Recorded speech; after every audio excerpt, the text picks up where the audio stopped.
김종국 씨가 그런 얘기를 했는데 제가 그 얘기가 굉장히 저의 뼈를 때리는 말이었는데 운동을 하고 잘 먹지 않으면 노동하고 똑같다. 걷는 운동은 무릎 자체를 좋아지게 하는 운동은 아니에요. 걷는 운동은 무릎이 안 좋으신 분들한테는 그나마도 무릎 근력을 유지할 수 있는 운동이다. 계단을 내려오거나 계단을 올라가는 운동은 내가 무릎이 안 좋다면 가급적 하지 마세요.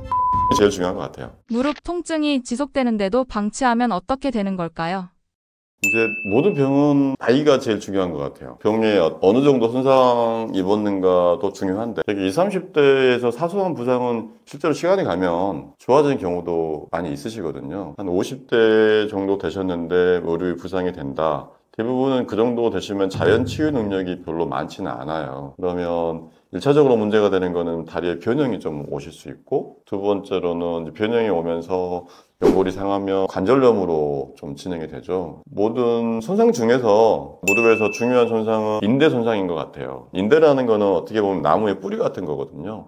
나무의 뿌리가 튼튼해야 나무가 흔들리지 않죠. 근데 인대를 다치면 관절들이 흔들려요. 그거를 동요라고 하는데, 그럼으로 인해서 동요가 생기면 무릎이 이렇게 삐걱삐걱 소리가 나니까 연골이 빨리 닳을 수 있어요. 근데 보통 그런 아주 심한 인대 손상은 뭐 수술을 해야 되죠. 근데 가벼운 인대 손상들은 그냥 보호대를 차거나 휴식을 취하면 되거든요. 근데 젊은 분들은 이게 대부분 조금 쉬면 좋아지니까 인대 파열이 있는데 이게 한 일주일, 2주일 쉬다 보면 증상이 완화돼서 그거를 그냥 간과해버리는 경우가 있어요. 그러면 이게 나이를 먹어가면서 관절염이 많이 오고, 만약에 병원에 몇 년 지나서 오셨을 때는 무릎 위에 벌써 관절염이 오셨어요? 라는 질문을 저희가 하거든요. 근데 옛날에 다친 적 없냐? 약간 삐끗한 적은 있는데 크게 치료는 안 했습니다. 라고 하는 경우들이 있는데, 젊었을 때 그런 인대 손상이 너무 이제 사소하게 생각했다가 조금 나이가 드시면서 오는 경우들이 있고, 대부분은 조금 연세 드신 분들은 요즘에는 병원들도 많고 머스컴이나 이런 데서 그런 거에 대한 홍보를 많이 하기 때문에 조금만 안 좋으셔도 일반적으로 병원에 와서 관리를 받으시니까 그냥 무시하고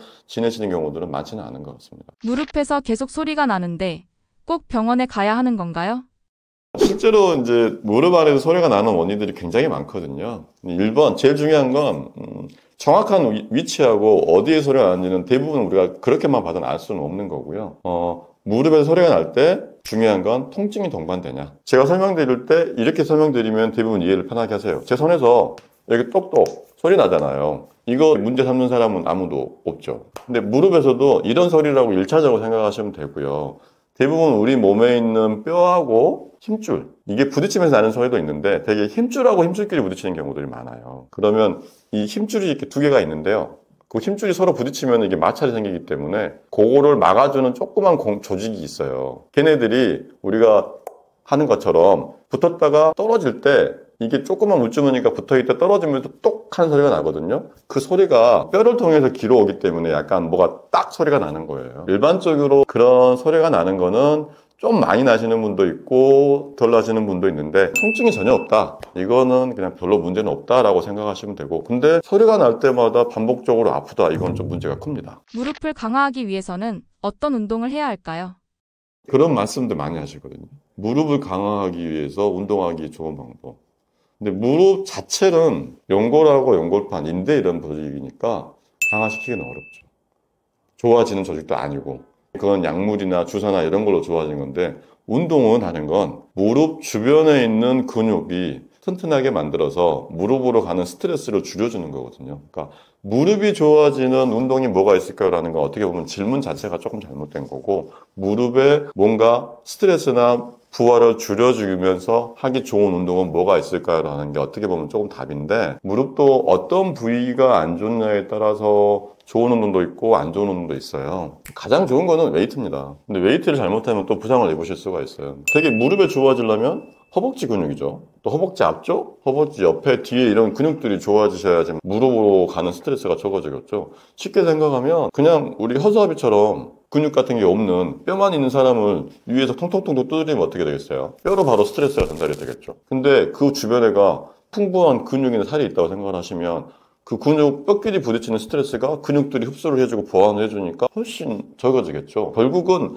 무릎을 보호해주기 위해서는 무릎 주변에 있는 근육들이 튼튼해지셔야 돼요. 근데 너무 과도하게 운동을 하다 보면 오히려 또 무릎에 있는 연골판이 찢어지시는 경우도 있으시고, 그래서 걷는 운동은 무릎 자체를 좋아지게 하는 운동은 아니에요. 근데 걷는 운동은 무릎이 안 좋으신 분들한테는 그나마도 무릎 근력을 유지할 수 있는 운동이다라고 생각하시면 돼요. 근력이 빠지면 무릎 자체가 더 스트레스를 많이 받으니까. 두 번째, 제일 안 좋고 제가 항상 말씀드리는데 계단을 내려오거나 계단을 올라가는 운동은 내가 무릎이 안 좋다면 가급적 하지 마세요. 많은 분들이 계단 운동을 정말 많이 해요. 왜냐하면 계단이 해보면 부하가 많이 걸리고 우리 허벅지 근육이 단단해지는 느낌이 많이 들거든요. 근데 계단이라는 것은 무릎 자체에 가해야 되는 압력이 늘어나는 거고 경사도로 오르락 내려가는 거, 특히 내려가는 운동들은 훨씬 심하기 때문에 무릎이 내가 조금이라도 안 좋다라고 생각하시면 계단 운동을 피하시는 게 좋고, 세 번째는 내가 간단하게 생각을 하면 무릎 앞쪽에 통증이 많이 있는 게 아니라면 자전거도 괜찮습니다. 이 자전거나 걷는 운동 정도는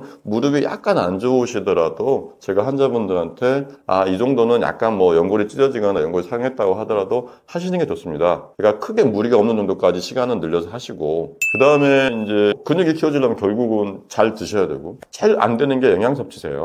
대부분의 이제 먹기는 그냥 탄수화물하고 일정 정도 식사만 하시고 운동을 하시니까 하시는 말씀들이 저는 운동은 열심히 하는데 근육이 안 생겨요 라고 하더라고요. 우리나라에서 이제 운동하는 연예인들 중에서 뭐 김종국 씨 굉장히 유명하잖아요. 제가 트레이 보다 보니까 김종국 씨가 그런 얘기를 했는데 제가 그 얘기가 굉장히 저의 뼈를 때리는 말이었는데, 운동을 하고 잘 먹지 않으면 노동하고 똑같다. 그래서 제가 그렇구나. 우리 노동하시는 일 어르신들 옛날 분들 있잖아요. 어떤 분들은 정말 삐쩍 마른 분들 있죠. 노동을 하는 건 우리가 웨이트 트레이닝 하는 것처럼 무거운 거 들면서 하루 종일 일하잖아요. 그럼 근육을 많이 쓰죠. 근데 그분들 근육이 좋으신 분도 있고 안 좋으신 분도 있죠. 정말로 영양 섭취를 잘하고 잘 드시는 분들은 근육이 생기시는 거고, 탄수화물만 드시고 뭐 약주나 이런 것만 하신 분들은 근육이 안 생기는 거예요. 그러니까 먹는 게 운동만큼 중요한 거거든요. 운동을 안 하고 뭐 체력 근력 강화 운동만 하시면은 근육은 오히려 줄어들 가능성이 높아요. 먹는 게 중요하고, 허벅지 근육 운동을 키우는 방법들은 쉽지는 않아요.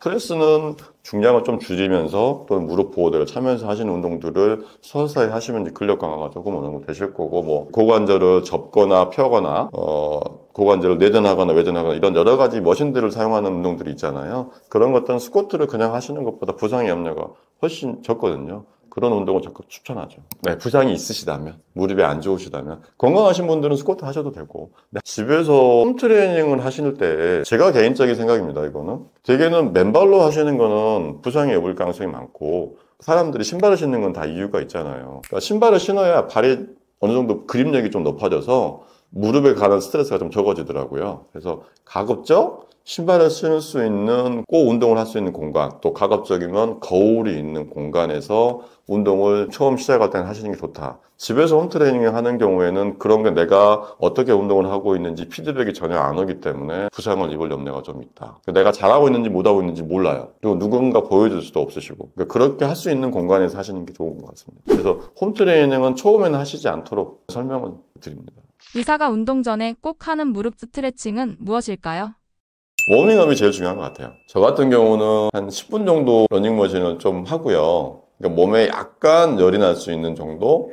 그러니까 시간이 없어서 웨이트를 한 3, 40분 정도 하더라도 그 어떤 스트레칭보다도 중요한 거는 가벼운 부행, 한 10분 정도의 약간의 속보로 몸이 살짝 열이 날 수 있는 정도의 그런 걷는 운동을 해주는 게 제일 중요한 것 같습니다. 그 다음에 스트레칭은 무릎보다는요, 햄스트링, 엉덩이 뒤쪽 근육하고 이제 허벅지 앞쪽 근육, 이 엉덩이 뒤쪽에 있는 근육들이 되게 나이를 먹어가면서 좀 찢어지고 그런 경우들이 많거든요. 두 가지는 합니다. 제가 운동을 한다면 10분 정도 걷고, 그 다음에 햄스트링을 좀 늘려주는 스트레칭. 두 가지는 하고, 이제 웨이트나 뭐 다른 운동을 시작을 합니다. 헬스장까지 15분 걸리는데 가는 동안 준비 운동을 했다고 생각할 수 있을까요? 저는 그렇게 생각은 안 하고, 운동을 맘먹고 해야 운동이라 생각을 해요. 그렇게 말씀하시는 분들이 있어요. 걸어다니는데 출퇴근도 하고, 그게 운동이 안 되냐라고 하긴 하는데, 물론 그것도 운동이 되고 하긴 하지만, 운동을, 지금부터 운동해야지 마음을 먹고, 뭐, 신발도 갈아 신고, 편하게 무리가 안 가게 하고, 운동하는 게 정말 우리 몸에 도움이 되는 운동이라고 저는 생각을 합니다.